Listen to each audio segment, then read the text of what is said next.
하나님의 긍휼이 많으시고 은혜롭고 오래 참으심, 하나님의 속성에 대한 내용 중에서 하나님의 긍휼하심에 대해서 살펴보도록 하겠습니다. 제가 나눠드린 유인물 가지고 계신 분들 보시고, 오늘 제가 프린트 갖고 계신 것 같아서 많이는 다시 뽑지는 않았는데 뒤에 있습니다. 보시겠습니다. 자, 그래서 하나님은 긍휼이 많으시고 은혜롭고 오래 참으시다. 이게 이제 하나님의 선하심의 구체적인 표현 방법 가운데 하나죠. 그래서 하나님께서 33장 출애굽기 33장 19절에 이에 그분께서 이르시되 내가 나의 모든 선함을 내 앞에 지나가게 하고 주의 이름을 내 앞에 선포하리라. 나는 은혜를 베풀 자에게 은혜를 베풀고 긍휼을 베풀 자에게 긍휼을 베푸느니라 하시더라. 이 출애굽기 33장 19절 말씀이 굉장히 중요합니다. 왜 중요하냐면요, 하나님이 누구신가, 특별히 하나님의 선하심이 무엇인가에 대한 정의를 내릴 때 이제 사람들이, 인간 저자들이 하나님에 대해서 이렇다 저렇다 하는 내용은 성경에 숱하게 많죠. 뭐 거의 다 그게 인간 저자들이 쓴 내용이죠.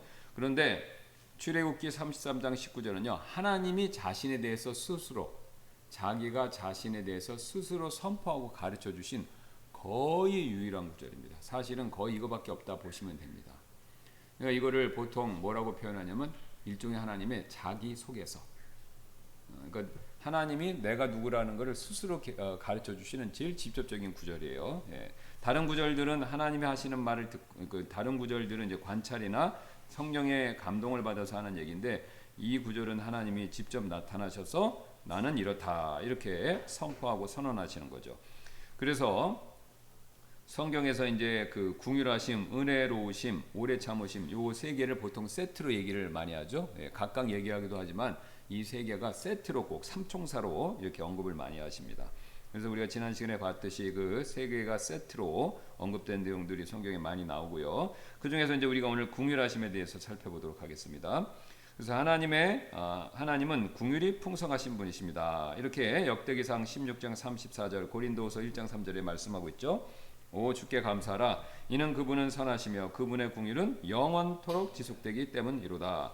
하나님을 찬송할지어다. 그분은 우리 주 예수 그리스도의 아버지시요 긍휼의 아버지시요 모든 위로의 하나님이시며. 그래서 하나님의 이제 긍휼을 엄청 찬양하고 있지 않습니까? 역대기하고 고린도후서가. 자, 그렇다면 이제 긍휼하시다, 우리가 알고 있는 단어인데, 긍휼하다라는 것이 무슨 뜻이냐? 뒤로 넘기시면요, 거기에 이제 하나님의 긍휼하심이 무엇인지 힌트를 주는 성경 구절이 계속 나오고 있습니다. 창세기 19장 19절. 이제 보소서 주의 종이 주 앞에서 은혜를 입었고 또 주께서 주의 긍휼을 넘치게 하사, 보세요, 내 생명을 구원하심으로 내게 긍휼을 보여 주셨나이다. 지금 이게 이제 로시한 내용, 말한 내용이죠. 거기 보시면 하나님께서 긍휼을 보여주셨는데 내 생명을 구원하심으로 긍휼을 보여주셨다, 이렇게 얘기하죠.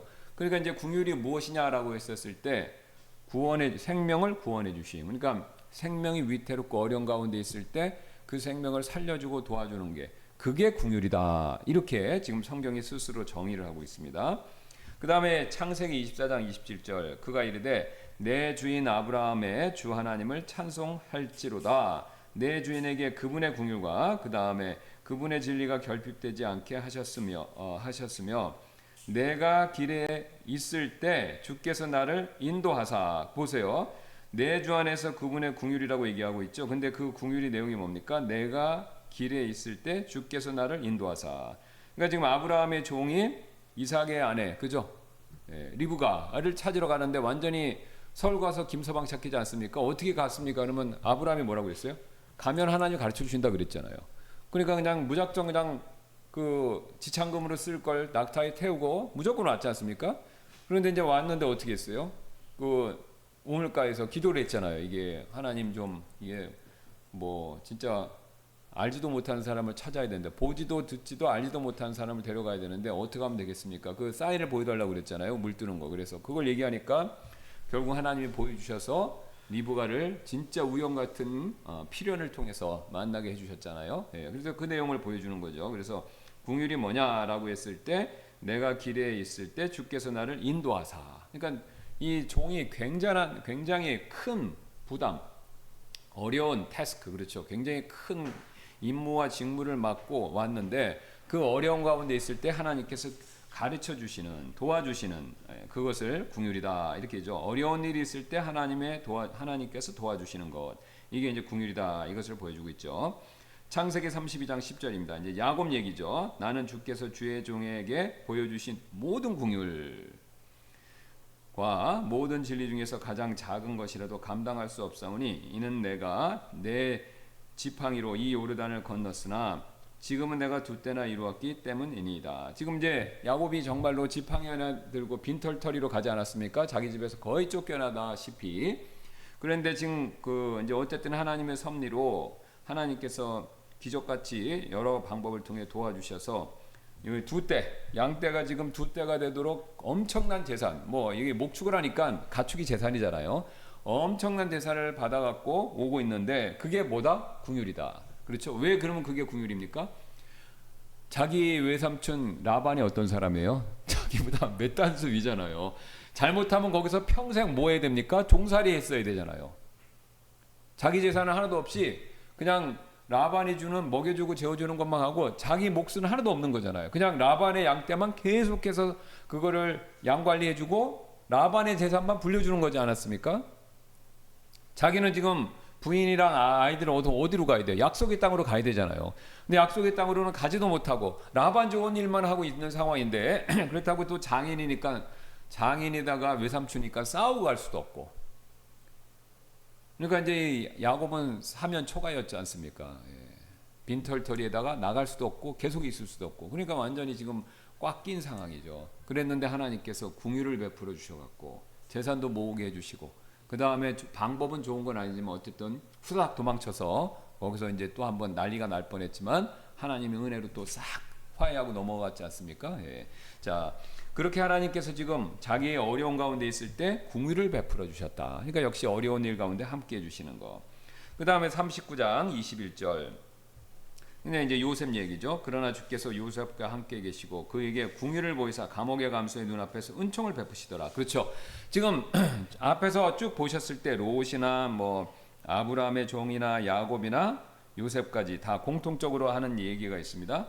굉장히 자기가 어려움을 겪고 있었을 때, 고난받고 있고 힘든 일이 있고 굉장히 사면 초과의 그런 어려운 그 공경 가운데 놓여 있었을 때 하나님이 도와주셨다. 이걸 다 뭘로 표현하고 있습니까? 궁율. 궁율이다 이렇게 표현하죠. 그래서 요셉도 이제 요셉이 지금 감옥에 떨어진 상황이 최악이죠. 자기는 집에서도 잘하고 보디발의 집에서 성실했고 그런데 결국은 자기에게 돌아온 운명 같은 일은 뭡니까? 밑으로 계속 떨어지는 거예요. 밑으로. 집에서 잘했는데 형들한테 배신당하고 팔렸어. 보디발의 집에서 성실했는데 감옥으로 떨어진 거잖아요. 그러니까 얼마나 불쌍합니까? 이건 사실 이 상태에서는 자살을 안 한 게 신기한 거죠. 그죠? 우리 같으면 현대인 같으면 이거 죽자 이렇게 될 수밖에 없는 상황인데 그런데 하나님이 그걸 막고 은혜를 베풀어 주시죠. 궁유를 베풀어 주셨잖아요. 궁유를 베풀어 주셔서 감옥의 간수의 눈앞에서 은총을 베푸시더라. 그러니까 그 감옥에서 정말 하대받거나 그 간수가 막대하면요 죽자 이렇게 갈 수 있으니까 하나님이 궁유를 베풀어 주셔서 간수의 마음을 움직여 주셔서 간수가 요셉에게 친절을 베푼 거 아닙니까? 그러니까 나중에 키가 다 맡긴 거잖아요.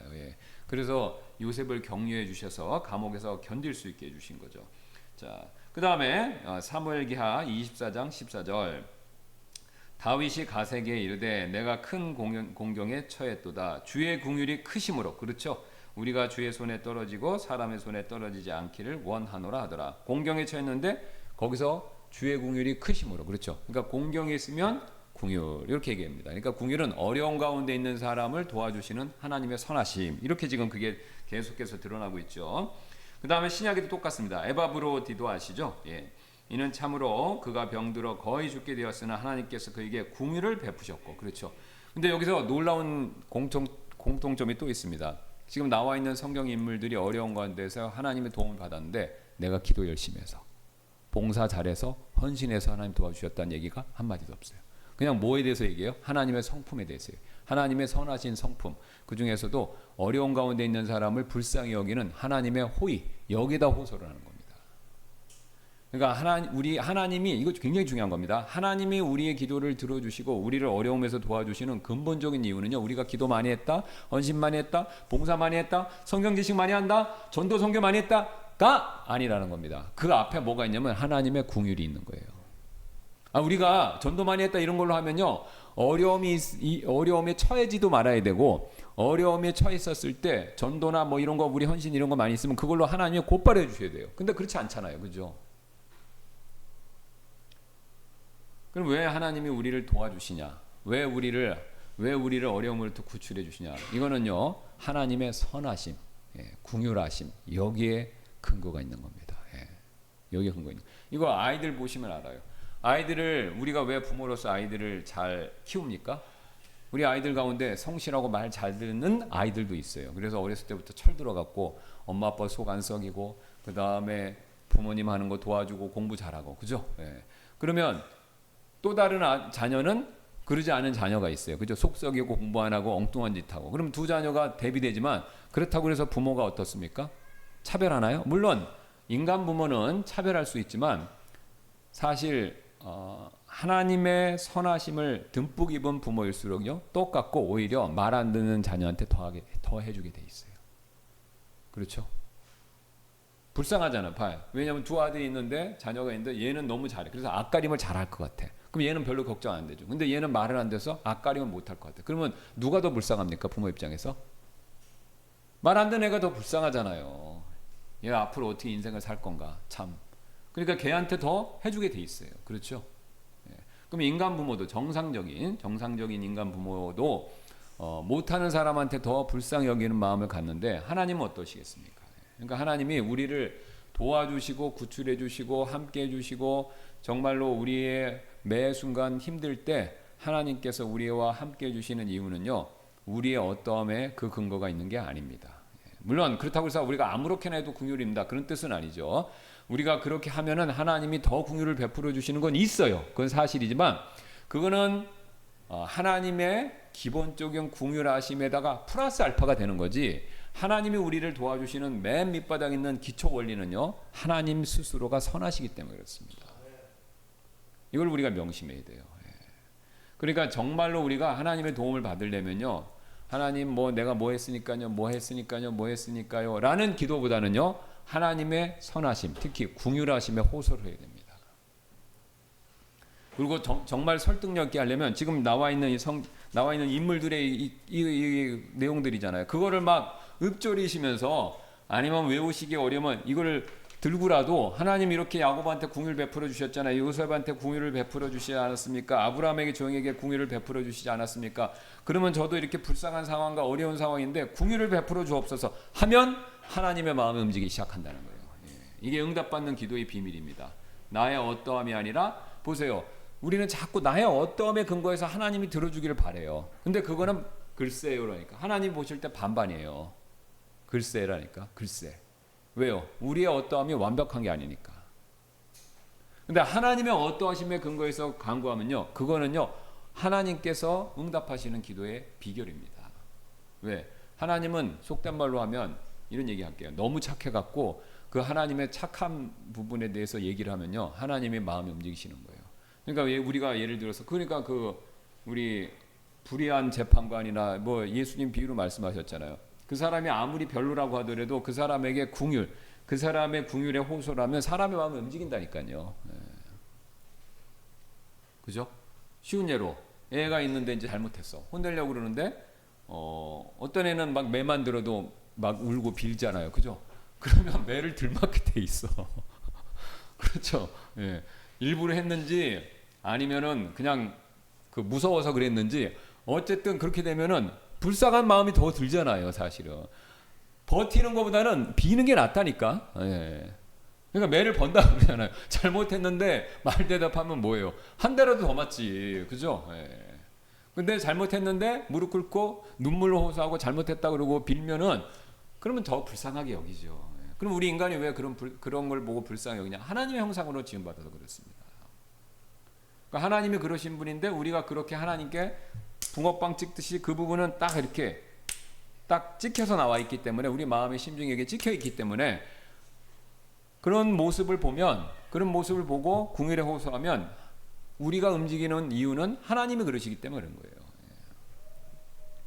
그러니까 우리가 그거를 더듬어서 우리가 이제 부모로서 자식으로서 경험을 해보셨기 때문에 하나님께도 이제 그런 방법으로 하나님의 궁율에 호소를 해야 하나님이 불쌍히 여기시고 한 번이라도 더 들어주십니다.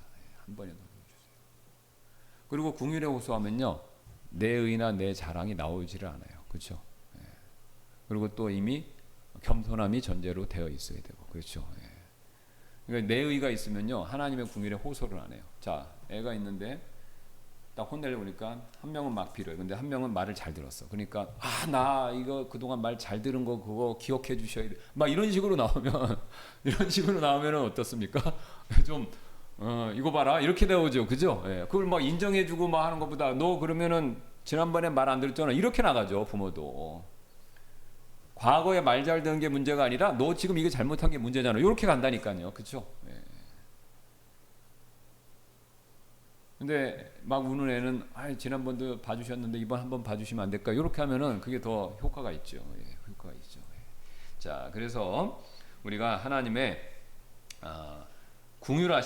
궁휼하심에 호소를 해야 하나님께서 더 들어주십니다. 자, 그래서 궁휼은 고통과 어려움 가운데 있는 사람을 향한 하나님의 선하심, 이게 중요합니다. 그 선하심을 의미한다. 그래서 하나님께서 그런 사람을 불쌍히 여겨주시고 돌봐주시는 그 하나님의 마음, 이걸 얘기하죠. 참고로 이 궁휼이란 단어가 오늘 우리가 오후 설교에 이제 또 그 본문과 일치하는 내용이 되는데요. 그 히브리 말로 궁휼은요, 어머니의 모태, 요거하고 관계가 있습니다. 근데 그러면 그 왜 궁휼이란 말이 어머니의 태하고 관계가 있냐면요. 우리도 이제 그런 게 좀 남아 있긴 한데 그 당시에 지중해 세계 사람들은, 그 고대 사람들은 사람의 마음, 감정의 출처가 내장에 있다고 믿어요. 그 왜 내장이 있다고 믿냐? 제가 옛날에도 말씀드렸듯이 사람의 몸을, 그 몸 전체를 놓고 봤을 때 사람의 제일 깊은 부분이 내장이잖아요, 그렇죠? 이렇게 들어간다고 믿으니까. 그러니까 그래서 유대인들, 그 고대 중동 세계 사람들은 다 마찬가지입니다. 사람의 마음이 인간의 가장 깊은 곳에 있기 때문에 이 쭉 내려가는 내장에 있다고 믿는 거예요. 내장에. 그러니까 우리는 지금 뇌각이 발달하니까 내장에 있다고 믿는 사람은 아무도 없어요. 그죠? 뭐 기 이런 거 하는 건 얘기하는 거 있지만 사람의 마음이 내장에 있다고는 생각을 안 합니다. 우리는 이제 보통 또 이제 이게 뇌에 있다고들 생각해서 이제 뇌에서 신경과학의 뭐 호르몬 물질로 인간의 정신 세계를 또 분석하려고 애를 쓰죠. 뭐 그게 다 틀린 건 아니고 상당 부분 과학적으로 맞습니다. 그러나 이제 인간이 결국 그러면 감정과 마음과 생각이 인간의 케미칼, 화학적 작용의 전부냐? 그것뿐이냐? 그건 아니죠. 그렇죠? 이 인간이 AI를 만들어서, 그게 AI라는 게 결국 뭡니까? 0, 1, 그 수학적 계산을 해갖고 그걸 엄청나게 빠른 속도로 돌려갖고 반도체라는 걸 이용해갖고 해서 진짜 초고속으로 계산을 내는데, 그 AI가 뭔가를 이성적으로 생각한다고 그래서 그게 영혼이 들어있다고 믿지는 않잖아요. 그렇죠? 감정이 있다고 믿지도 않고. 그러니까 마찬가지인 겁니다. 인간의 뇌에 화학물질이 작용해서 인간의 생명과 여러 가지 신체 활동이 이루어지지만 화학물질만 모여놓으면 그게 인간의 정신이냐? 이거는 아니라는 거예요. 그렇죠? 그건 이제 성경적으로 답을 찾아야죠. 영혼이 있으니까. 이제 혼과 몸이 연결된 부분인 거고, 그게 이제 혼과 몸이 굉장히 오묘하게 그 연결된 장소가 우리가 이제 보통 뇌, 요즘에는 우리가 이제 뇌라고 보는 거고, 옛날에는 이제 장기, 내장이 있었다 이렇게 보는 겁니다. 그러니까 이제 그런 표현이 우리가 지금도 있죠. 간담이 서늘해진다. 애가 끓는다. 이게 다 장기잖아요. 그죠? 창자가 진짜 끊어질 것 같다. 이런 거. 이게 우리도 다 그런 게 있는 거죠. 그러면 이제 궁율은, 그런데 장기 중에서 신기하게 이제 또 콩팥은 양심, 이렇게 유대인들은 생각한다고 합니다. 그런데 왜 하필은 궁율은 또 여기 태냐? 이유가 있어요. 이 태는 인간의 몸에서 제일 위에서부터 보면 제일 밑이고, 그 다음에 특히 어머니의 태는요, 그 태에서 뭐가 나옵니까? 생명이 나오잖아요. 그리고 이 태에서 다른 생명이 나오면서 다른 생명과의 관계의 출발점이 어디예요? 태죠. 그러니까 여기서 생명이 나오고 여기서 관계가 형성되는 거죠. 그러니까 뭐 저는 남자이기 때문에 임신을 해본 적이 없지만 우리 그 어머니들은 다 아시잖아요. 아이가 딱 하나님의 아이를 주시면 거기 이제 있으면서 태에서 다른 생명이 느껴진다 그러잖아요. 그죠? 예. 내 안에 있지만 뭔가 나와 다른 존재가 있다는 걸 느끼는 거잖아요. 예. 그런데 그 다른 존재가 너무 연약해. 왜? 100% 나한테 의지할 수밖에 없잖아요. 그 태아가 뱃속에서 할 수 있는 게 뭐 있습니까? 아무것도 없어요. 아무것도 못해요. 100% 엄마에 의존하는 거지 않습니까? 100%, 1000%, 1000%. 아무것도 할 수 있는 게 없어요. 그래서 자기 할 수 있는 거는 심장 뛰면서 하나님 정하신 대로 자기가 성장하는 거 외에는 아무것도 할 수 있는 게 없어요. 자기 공로도 없고 뭐 아무것도 없는 겁니다. 그런데 전적으로 엄마가 그 산모가 그 태에 있는 자녀를 케어해 주는 거. 그리고 그거를 너무 힘이 없고 연약하니까 그것을 감싸 주는 거. 그러니까 그게 이제 우리 사회적으로 다 드러났잖아. 왜 산부인 뭐죠? 그 지하철에 좌석 있는 거 뭐죠? 임산부 좌석. 그걸 왜 만듭니까? 그거는 왜냐하면 그만큼 임산부는 태아를 보호해주고 신경 써줄 수밖에 없고 그걸 배려해야 된다는 거잖아요. 그러니까 그거 자체가 뭐냐면 사회적인 궁율이고 그 다음에 엄마 개인, 산모 개인으로서는 아이에 대한 궁율이지요. 그게. 왜요? 태아는 빵입니다. 빵. 공로, 의지, 노력 빵이에요. 전적으로 산모가 다, 엄마가 다 해주는 거예요. 그리고 그것도 사회가 인정해 주는 거고. 예. 그래서 하나님의 궁율하심을 태에 비유하는 이유가 있습니다. 그러니까 전적으로 부모의 엄마의 도움을 받아야 되듯이 전적으로 우리도 하나님께 도움을 받아야 된다. 이걸 표현하기 위해서 일부러 궁율이라는 단어가 어머니의 태라는 단어에서 거기서 이게 유래돼서 나왔다. 이렇게 얘기들을 합니다. 그러니까 어머니가 그러니까 그게 제가 지어서 하는 얘기가 아니에요. 이사야서 49장 15절 가서 한번 보세요. 지금 한번 거기서 성경을 한번 보겠습니다. 그게 성경이 그렇게 정의를 해요. 예, 제가 혼자 막 지어서 하는 얘기가 아니라 한번 제가 보도록 하겠습니다. 이사야서 여기 이제 49장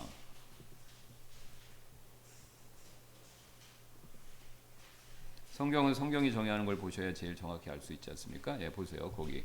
그러니까 그 궁유를 이렇게 하죠. 여인이 자기의 젖먹는 자식을 잊을 수 있겠으며 자기 태에서 난 아들을 불쌍히 여기지 않을 수 있겠네. 여기 나오죠. 불쌍히 여기는 거. 예, 이거 궁율. 참으로 그들은 혹시 잊을지라도 나는 너를 잊지 아니하리라. 보세요. 엄마는 잊어도 하나님은 안 잊는다는 거예요. 그러니까 이게 인간이 제일 무능력한 상태에서 제일 많이 도움을 받을 수 있는 존재. 예. 그러니까 태아. 그 태아의 상태에 하나님께서 그것을 빗대어서 하나님의 궁유를 표현하고 있습니다. 그러니까 하나님은 잊지 않으신다는 거예요. 그러니까 우리가 지금 말도 많고 탈도 많고 어려움도 있고 여러 가지 문제도 복잡하지만 그래도 우리가 이런 삶을 다 누릴 수 있는 건 전적으로 하나님의 궁유 때문입니다. 하나님이 불쌍히 왜요? 우리는 하나님 앞에 내세울 게 없지 않습니까? 예. 근데 하나님이 불쌍히 여겨주셔서 오늘도 생명 주신 거예요. 불쌍히 여겨주셔서 일용할 양식을 책임져 주신 거. 불쌍히 여겨주셔서 더 큰 우리에게 큰 구원을 허락해 주신 거고. 예. 그래서 불쌍히 여겨주셔서 오늘도 우리가 이렇게 모여서 예배드릴 수 있는 겁니다. 예. 우리의 어떠함이 아니죠. 예. 그래서 우리가 그거를 잘 깊이 묵상하면서 우리가 하나님 앞에 호소하고 부탁하고 간청을 드리면 하나님의 마음이 움직이는 겁니다. 하나님 마음이 움직이는 거예요. 이게 응답받는 기도의 비밀입니다.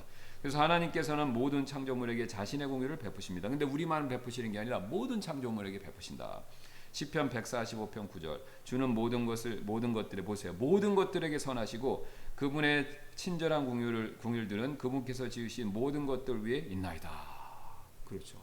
이게 인간이 우주로 나가면 나갈수록 여러 번 말씀드리지만요. 지구만 유일한 별이 되잖아요. 사람이 살 수 있고 아름답고 생명이 넘치고 유일한 블루마블, 푸른 별. 예. 다른 별은 그게 없어요. 지구 근처에 있는 금성 화성만 가도 사람이 살 수 없고 그렇죠? 몇백 도씩 되고 먼지. 화성 가니까 발견한 게 뭐 있습니까? 먼지. 그죠? 그 엄청난 돈과 시간과 노력을 들여서 화성에 로켓으로 보내고 탐사 로봇들을 보내서 뺑뺑뺑뺑 돌아다니게 했더니 나온 게 뭡니까? 푸석푸석한 빨간색 그냥 먼지예요. 모래. 아무것도 없어요.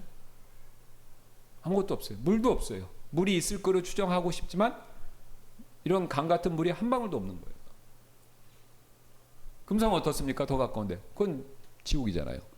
300도인가 뭐 정확히 제가 안 되는데 지글지글 끓어서, 그래서 지금까지 금성에 그 로켓들을 탐사선을 보냈는데 너무 뜨거워서 들어가면서 녹아버리고 착륙해서 사진을 보낸 적이 없대잖아요. 그냥 전파만 잠깐 소련에서 뭐 한번 보낸 거 있고 바이킹인가 또 보냈는데 거기 내려갔고 내릴 수도 없는지도 몰라요. 왜냐면 안에를 들어가 본 적이 들어봤지만 이게 전파가 그 정보를 못 주는데요. 그러니까 그 안에 들어가는 사이에 녹아버린다는 겁니다.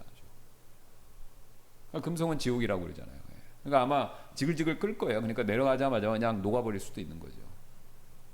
목성은요, 가스덩어리. 거기는 막 수천 킬로까지 된다잖아요, 가스층이. 근데 그 안에서는 번개가 막 엄청 친다입니다. 암모니아 기체에 번개가 막 계속 친다는 거예요. 그리고 이게 눈같이 보이는 그게 지구보다 더 크다고 그러잖아요. 그러니까 그 가스층에서 회오리 바람이랑 폭풍이 일어나는데 그게 이렇게 눈같이 생기는데 그게 지구보다 수십 배 크다고 그러잖아요. 그러니까 그 안에서 가스가 있고 번개가 치면서 폭풍이 진짜 상상을 초월한 지구보다 큰 폭풍이 돌아간다는 겁니다. 그냥 그건 상상만 해도 끔찍하잖아요. 그죠? 아니면 저 멀리 수성금성 가면 차가운 얼음들. 차가운 태양에서 멀어지니까 너무 뜨겁거나 너무 차갑거나 가스이거나 아니면 먼지밖에 없거나. 근데 유일하게 지구에만 공기와 물과 생명이 가득하고 이렇게 사람이 살 수 있다는 것. 이건 진짜 하나님 은혜입니다. 하나님 은혜요. 안 그러면은 진화론을 믿으면 지구가 이렇게 진화를 했다 그러는데, 그러면 지구가 진화하면 지구가 신이잖아요. 그러니까 이게 순환론법에 빠져요. 그러니까 진화론은 반드시 필패할 수밖에 없습니다. 왜 지구에만 이렇게 냐? 그럼 지구가 진화했대요. 그럼 지구가 계산해서 했다는 건데, 그러면 계산하면 인격을 갖는 거잖아요. 그러면 지구라는 물체가 인격을 가지면 그게 결국은 뭐가 되는 겁니까? 신이 되는 거죠. 범신론으로 가는 겁니다. 곧바로. 그러면 지구라는 물질에다가 빌어야 되는. 그러니까 지금 환경론자는 지구라는 물질을 신으로 만들어서 거기다 비는 거잖아요. 그리고 그 머더 지구를, 그러니까 Mother Earth라고 해서 어머니 지구를 우리가 괴롭힌다. 그래갖고 그거 하지 말자. 그래서 환경 하지 말자는 거 아니에요. 물론 이제 환경 오염을 일으키는 건 문제지만 그렇다고 우리가 어머니 지구를 괴롭히고 뭐 그런 건 아니지 않습니까? 그러니까 로마서 말씀대로 어리석어지는 거죠. 지혜롭다고 선언하나 어리석게 되는 겁니다. 하나님을 부정하는 순간 인간은요 어리석어지는 거예요. 아무리 노벨상 10개 100개 받았다고 하더라도 어리석게 돼 있어요. 왜요? 아니 자기의 출처를 잘못된 전제에 놓는 거잖아요. 하나님이 만드시고 하나님이 나에게 생명 주셨다. 이거를 부인하고 그냥 스스로 됐다. 아니 스스로 어떻게 됩니까? 스스로 될 수가 없죠. AI가 지금은 자기가 스스로 뭔가를 만들어낸다고 그러잖아요. 그러면 AI가 스스로 만드니까 대단하다고 그러지만요. 그 AI를 처음에 만든 건 사람이에요. 그렇죠? AI가 이제 간이 커져서 간이 부어서 교만해지면 야 이제 우리 인간 필요 없고 내가 스스로 나를 만들어내고 우리는 스스로 진화해 이렇게 얘기할 수 있지만요. 처음에 AI를 만든 건 사람인 거예요. AI가 스스로 존재해서 자기를 만들고 자기를 계속해서 발전시킨다? 이건 있을 수가 없는 일이죠. 그러니까 진화론을 믿으면 그렇게 얘기하는 거예요. 그렇게 얘기하는 거랑 똑같습니다. AI가 마치 내가 스스로 진화해갖고 내가 스스로 나를 계속 발전시킨다. 그래서 여기까지 왔다. 이거는 말도 안 되는 소리죠. 창조, 물질 세계는요 시작이 있어요. 그거를 부인하는 사람은 아무도 없어요. 근데 그 시작이 누구냐? 하나님이죠. 그게 제일 상식적이고 합리적이고 정확한 이유입니다. 그냥 우리가 쇠뇌를 당해서, 그죠? 쇠뇌, 학교에서 진화론이라는 걸 권위로 밀어붙여 갖고 쇠뇌를 시켜 갖고 우리가 그렇게 생각을 안 해서 그렇지, 성경 말씀을 가지고 잘 생각해 보시면요 이게 우리가 이렇게 생각할 수밖에 없습니다. 하나님 만드신 게 맞다 이렇게 결론을 내릴 수밖에 없어요. 이게 우리가 뭐 국뽕이나 정신승리로 이렇게 믿는 게 아닙니다. 굉장히 합리적으로 얘기를 할 수가 있어요. 방법을 몰라서 그랬던 거지. 자, 그래서 하나님께서는 모든 것들에 선하시다. 이게 지구가 여기 있는 것 자체가 맞는 겁니다. 그래 친절과 궁유를 베푸시는 거. 우리가 이렇게 살아 있는 것 자체가 하나님의 궁유의 열매예요. 심지어는 하나님을 경외하지 않는 사람들에게도 궁유를 베푸시죠. 그분께서 누가복음 6장 35절 그분께서는 감사하지 않는 자들과 악한 자들에게도 친절하시기 때문이라. 보세요. 예수님 안 믿어도 지금 잘 먹고 잘 살게 해주는 거. 그 자기들은 다 자기 힘이라고 믿지만 지구 자체가 존재하는 것 자체가 하나님의 궁유 맞잖아요, 그죠? 지구를 하나님 만드셨고 지구가 존재하는 게 하나님 궁유 때문이면 그 안에 있는 불신자들이 존재하는 것도 다 누구 때문입니까? 하나님 때문이죠. 그렇죠? 예. 하나님이 만드신 거는 맞고 그 안에서의 삶은 내 마음대로고 내 능력이다? 말도 안 되는 거죠. 그럼 AI가 자기가 그 AI 세계 안에서 내 힘으로 내가 다 하고 있어. 내가 이제 AI가 스스로 그걸 해서 만들고 있어. 그래서 자기 자랑하는 거랑 똑같은 겁니다. 자기의 기원과 출처를 부인하는 거예요. 말도 안 되는 소리입니다. 자, 6장 35절. 그러므로 너희 아버지께서 궁휼히 여기시는 것 같이 너희도 궁휼히 여기라. 그렇죠. 예. 그러니까 불신자가 저렇게 잘 먹고 잘 사는 게요. 우리는 법률적, 도덕적 개념에서 볼 때는 왜 하나님이 저렇게 심판을 안 하시고 내버려 두시고 오히려 저렇게 저 사람들을 잘 먹고 잘 살게 해주시냐라고 답답할 수 있지만요. 궁휼의 관점에서 보면요. 하나님의 궁휼이 너무 크시구나 이렇게 결론을 낼 수밖에 없습니다. 그러니까 김정은이가 위원장 이 호칭을 잘 불러야 돼. 이제 김정은 위원장이 저렇게 나쁜 독재 정치를 하는데도 저렇게 호의호식하고 잘 살 수 있는 거는요. 하나님이 안 계시기 때문이 아니라 하나님이 그도 우리처럼 불쌍히 여기셔서 궁유를 베푸시기 때문에 저렇게 존재하는 겁니다. 하나님의 궁유하심밖에 없는 거예요. 그 궁유하심을 우리가 생각하면 어려운 일이 있다 하더라도 하나님을 부정하는 게 아니라 하나님께 더 가까이 나갈 수 있는 근거가 됩니다. 그래서 하나님의 궁유하심에 항상 호소하는 저와 여러분들 되시기를 주님의 이름으로 소원합니다.